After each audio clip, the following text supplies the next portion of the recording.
Welcome to Daily English Practice. Learn English easily and speak confidently. Let me ask you something. Have you ever walked into a job interview feeling completely prepared, and then the interviewer asked you one question, just one, and your mind went completely blank, like total silence, crickets, tumbleweeds rolling through your brain? Oh no. Are you about to tell a story about me? I might be. I might absolutely be. Welcome, everyone, to Daily English Practice, the podcast where we teach you real professional English through real conversations. I'm your host, Emma, and sitting across from me is my co-host, Alex, who once famously forgot how to speak during a job interview at a coffee shop. It was a coffee shop barista position. I was 19, and the interviewer asked me, "What is your greatest weakness?" And I genuinely said, "Sometimes I care too much." I read that in a book somewhere, and I thought it was clever. Sometimes I care too much, Alex. That is the most classic interview mistake in history. And you know what? That is exactly why today's episode is so important, because job interviews in English are terrifying, even for fluent speakers. The vocabulary is different, the tone is different, the questions are strange and unexpected. And if you're learning English, it can feel absolutely impossible. But not after today. Today, we are going to walk you through a complete mock job interview, from the very first handshake to the final "we'll be in touch." We'll cover how to introduce yourself, how to answer those dreaded behavioral questions, how to talk about your strengths and weaknesses without sounding ridiculous, unlike someone I know. Unlike someone right here. And we'll also cover how to ask smart questions at the end, because that part trips up so many people. Okay, are you ready? Let's get into it. Okay, so let's set the scene. You've arrived at the office, you're in the waiting room, your palms are sweaty, your heart is doing something alarming, and then a person comes out and says, clear throat, formal voice, "Hi there, you must be here for the interview. I'm Sarah, the hiring manager. Please come in." Good morning. Yes, I'm Emma Chen. It's so nice to meet you, Sarah. Thank you so much for having me today. Perfect. Listeners, did you notice what Emma did there? She used 3 golden phrases right away. Good morning, always greet formally, it's so nice to meet you, warm but professional, and thank you for having me. This shows gratitude immediately. That combination creates an incredible first impression. Body language note, in English-speaking professional cultures, a firm handshake, direct eye contact, and a genuine smile are expected. Even if you're nervous, these signals say, "I am confident and prepared." And here's something a lot of people forget. Small talk before the actual interview. The interviewer might say something like, "Did you find us okay?" or "How was your commute?" These feel like nothing questions, but how you answer matters. So Emma, did you have any trouble finding the office? Not at all. The directions on your website were really clear, and it's a lovely area. I actually arrived a bit early, so I had time to grab a coffee and just take a breath before coming in. Oh, that's great. See, she didn't say, "Yes, the tube was a nightmare and I almost cried twice." She kept it light, positive, and ended with something that shows she's calm and prepared. That's the energy. Even if the tube was a nightmare and you did almost cry, which, let's be honest, happens to all of us. Vocabulary. Hiring manager. The person responsible for choosing who gets the job. A pleasure to meet you. Formal version of nice to meet you. Very professional. I arrived a bit early shows punctuality and respect for the interviewer's time. Thank you for having me shows gratitude for the opportunity. Always use this. Small talk. Casual, polite conversation before the real discussion begins. Light and positive. Tone that is cheerful and not heavy or stressful. And this is the one everyone dreads. The moment the interviewer leans forward, smiles, and says those 6 terrifying words. So tell me about yourself. And there it is. The question that sounds so simple and is absolutely not. Alex, why do people find this so hard? Because it's too open. When someone asks, "Tell me about yourself," most people either talk for 20 minutes about their childhood or they just say, I like working in teams," and go completely blank. Neither is good. Exactly. So here is the secret formula. It's called the present, past, future structure. You start with who you are now, then briefly where you came from, then where you're going and why this job fits that path. Let me show you. Formula: present, current role or skill; past, relevant experience; future, why this job, why now. Keep it to 90 seconds maximum. So, Emma, could you start by telling me a little bit about yourself? Of course. So currently I'm working as a marketing coordinator at a mid-sized tech company where I've been leading our social media campaigns for the past 2 years. Before that, I studied communications at university, which is where I really developed my passion for storytelling and brand strategy. I'm now looking to take the next step in my career, and when I came across this role at your company, I was genuinely excited. Your approach to digital-first marketing is exactly the direction I want to grow in, so I'd love to be part of that journey. Okay, that was good. Listeners, did you catch the structure? She started with now, her current job, then past, her degree and how it shaped her, then future, why this specific company, why now. And the key thing, she mentioned the company specifically. That tells the interviewer, I did my research. I actually want this job, not just any job. And notice the phrases I used. I've been leading. I really developed my passion for. I was genuinely excited. Those words show personality and professionalism at the same time. You're not a robot reading a CV, you're a person. Okay, now we get to the really fun part. The question that has destroyed more interviews than any other. Emma, what is it? What would you say is your greatest weakness? Even now, even knowing everything I know, that question makes my stomach flip. Because it feels like a trap. And here's the thing. It kind of is, but there's a way through it. The worst answers are the fake ones. I work too hard. I'm a perfectionist. I care too much. Alex, I'm looking at you. Please, we've been over this. Interviewers hate those answers because they're not real. The best answer shows a genuine weakness, but immediately follows it with what you're doing to improve. It shows self-awareness and growth. Let me demonstrate. Emma, what would you say is your greatest weakness? That's a great question.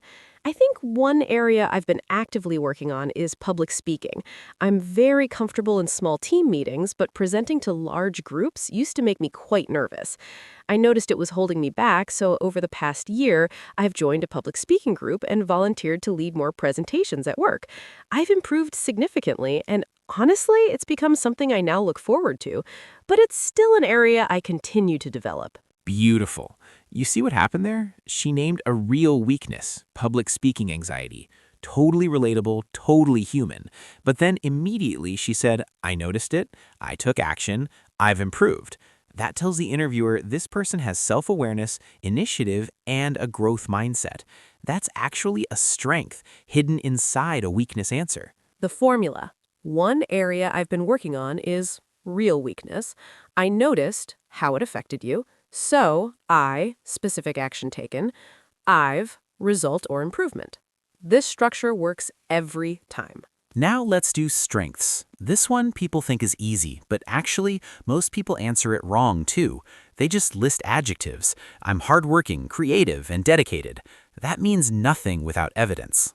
What would you say are your greatest strengths? I'd say one of my strongest qualities is my ability to stay calm under pressure. In my current role, there have been moments where campaign deadlines clashed and the team was stressed, and I've found that I'm naturally able to step back, prioritize clearly, and help the team refocus. My manager actually mentioned this specifically in my last performance review. I think it comes from genuinely caring about the people I work with as much as the results. See that? She didn't say I'm calm under pressure. She showed it. She gave a real scenario, a real result, and even mentioned her manager said so, which is social proof.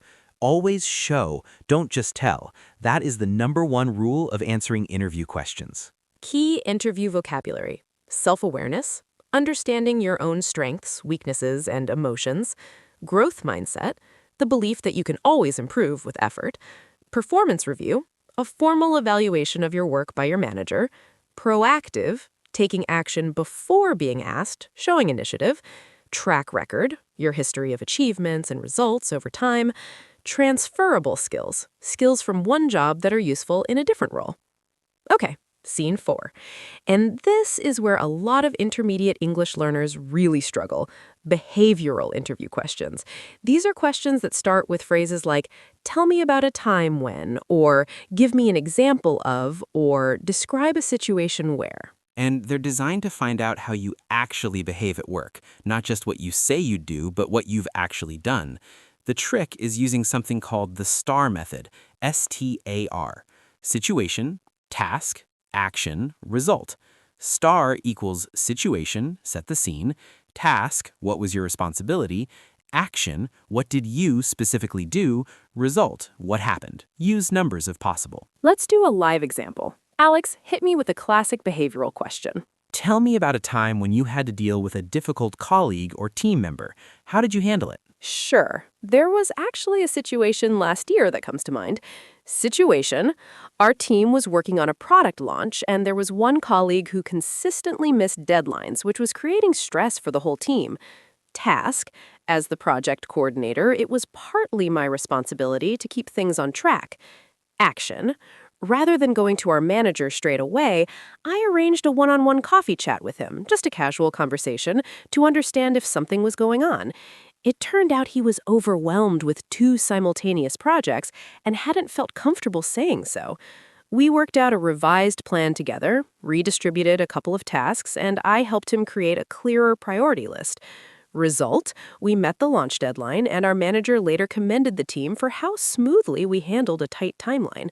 And actually, that colleague and I have since collaborated really well on several projects. Okay, I want to break that down for our listeners because that answer was masterful. She set the situation clearly in 2 sentences. Then she explained her role specifically, not the team, but her. Then the action, and notice she chose a mature, empathetic action. She didn't complain to the boss. She had a conversation. That shows emotional intelligence. And the result had a clear outcome. They met the deadline, and she mentioned the long-term positive relationship. It ended on a human note. Perfect. Did you hear that? He gave a range, not a fixed number, which gives flexibility. He mentioned his experience as justification. He used the phrase full package, which signals he's thinking more than just the salary. And he turned it back to the interviewer at the end. Smart, professional, and confident. Now, asking your own questions, this is crucial, and so many people say, no, I think I've covered everything, which is the worst possible answer. Never say you have no questions. Ever. It tells the interviewer you're not genuinely interested or you haven't thought about the role. Here are some excellent questions to ask. Great questions to ask the interviewer. What does success look like in this role in the first 90 days? How would you describe the team culture here? What are the biggest challenges the team is currently facing? What do you enjoy most about working here? What are the next steps in the process? I do actually have a couple of questions. Firstly, what does success look like in this role in the first 3 months? And secondly, I noticed on your company blog that you're expanding into Southeast Asia next year. How would this team be involved in that? Oh, that second question is gold. He did his research, found something specific about the company, and asked about it. That tells the interviewer, this person is genuinely excited about us, not just the salary. That kind of detail can be the difference between a good candidate and the candidate they remember. And finally, how do you close the interview? You stand up, shake hands, and say something like, Thank you so much for your time today. I've really enjoyed our conversation, and I'm genuinely excited about this opportunity. I look forward to hearing from you. short, warm, confident, not desperate, not over the top. Just a human being who genuinely wants the job and has the grace to leave on a high note. Okay, listeners, let's bring it all home. What did we cover today? We walked through a full job interview in English, from the very first greeting to tell me about yourself, to strengths and weaknesses, to behavioral questions using the STAR method, to salary conversations, and finally how to ask brilliant questions and close with confidence. And every single step of the way, the goal is the same. To sound like a genuine, thoughtful, confident human being, not a robot reciting memorized lines, not someone desperately trying to impress, just a real person who is prepared, self-aware, and genuinely interested in the opportunity. Your homework for this episode, and I really mean this, is to record yourself answering the question, "Tell me about yourself," using the present, past, future structure. Just use your phone's voice recorder. Play it back, listen, cringe a little, improve it, record again. That exercise alone will make you 10 times more confident in a real interview. And remember, everyone is nervous in job interviews. Native English speakers, experienced professionals, CEOs, everyone. The difference is preparation, and you just spent this whole episode preparing. Give yourself credit for that. You showed up, you're learning. That matters. You are more capable than you think, and the next interviewer who sits across from you, they're going to see exactly that. We believe in you. Now go get that job. That's it for episode 10 of Daily English Practice. If this helped you, share it with someone who has an interview coming up. Leave us a review. It genuinely helps us reach more learners. And we will see you in the next episode. Thank you so much, and good luck out there. Daily English Practice. Real conversations for real English learners. From job interviews to city travel, from difficult conversations to everyday life. New episodes every week.